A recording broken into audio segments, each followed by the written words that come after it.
গুলোতে পিজি হসপিটালের মতো, ক্যালকাটা মেডিকেলের মতো, চিত্তরঞ্জনের মতো বড় বড় হসপিটাল ওই সমস্ত জেলায় দেওয়া হোক।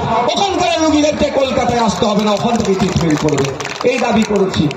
আমরা যদি আমাদের মধ্যে থেকে ভোট দিয়ে আগামী দিনে, আগামী 26শে এপ্রিল যদি আপনারা খাম চিহ্নে ভোট দিয়ে পার্লামেন্টে আমাদের জনপ্রতিনিধিকে, অর্থাৎ আমাদের প্রার্থীকে জনগণের জনপ্রতিনিধি করে পার্লামেন্টে পাঠান, তারা গিয়ে যখন আওয়াজ তুলবেন, আমাদের অধ্যাপক মোজাম্মেল হক সাহেব পার্লামেন্টে গিয়েছি, সরকারি আসুক না কেন তার চোখে চোখ রেখে এই বালুরঘাটবাসীর জন্য এমস টাইপ যাতে হসপিটাল পাই তার জন্য আওয়াজ তুলবে।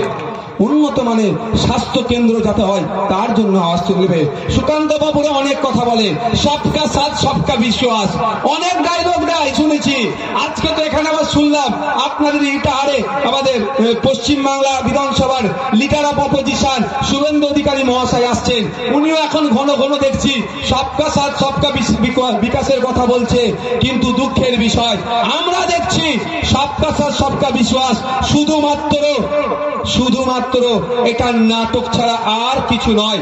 কারো বিকাশ হচ্ছে না, সাথ দিচ্ছে শুধুমাত্র আদানি আম্বানিদের মতো কর্পোরেটদের, আর তাদের বিকাশ করছে আমাদের এলাকার দলিত আদিবাসী পিছিয়ে সহ যারা আমরা আছি, আমরা ক্রমশ তলানিতে চলে যাচ্ছি। ডায়লগ বাজিতে 1 নম্বরে আছে। আসলে বলতে ট্যাক্স লাগে না তো, যদি বলতে ট্যাক্স লাগতো, মানে আমরা কি বিভিন্ন জিনিসে ট্যাক্স দিই, ওই কথা বলছি যদি ট্যাক্স লাগতো, সব থেকে বেশি ফাইন কার নামে হতো জানেন? সব থেকে বেশি ট্যাক্স কে দিত জানেন? কে? মমতা দিদি তো দাদার পরে পরেই চলছে। সর্বপ্রথম ট্যাক্স দিত, বলেছিল নোটবন্দির সময় যদি সুফল না হয় আমি চৌরাস্তায় কি করব গলায়, যিনি বলেছিলেন তাকে বেশি ট্যাক্স দিত। যদি ধরা হতো ট্যাক্স নেওয়ার ব্যবস্থা থাকতো, তাহলে ওই ব্যক্তিটা কি বলা হতো, যিনি বলেছিলেন বিদেশ থেকে কালো টাকা ফিরিয়ে নিয়ে এসে অ্যাকাউন্টে 15 লক্ষ করে টাকা দেবো, যিনি বলেছিলেন বেকারত্ব ঘুচিয়ে দেবো, যিনি বলেছিলেন বছরে 2 কোটি চাকরি দেবো, তাই নিয়ে সব থেকে বেশি ট্যাক্স দিতেন। তারপরেই কে দিত?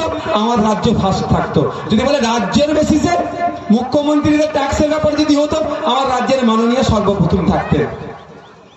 ডবল চাকরি দেওয়ার কথা বলেছিল, কি হয়েছে? চাকরি দেখলেন আজকে দেখেছেন তো কি ঘটনা ঘটেছে? প্রায় 26,000 চাকরি বাতিল হয়েছে।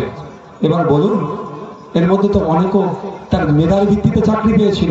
যদিও কোর্ট বলেছে 2016 ওএমআর শিটকে সামনে রেখে সেটাকে নিয়োগ হবে, কিন্তু এই কটা দিন যাদের যোগ্যতার ভিত্তিতে যারা চাকরি পেয়েছিল তারা কতটা লাঞ্ছিত হতে হবে। সবাই কি ভাববো আমরা? সবাই টাকা দিয়ে চাকরি করছে।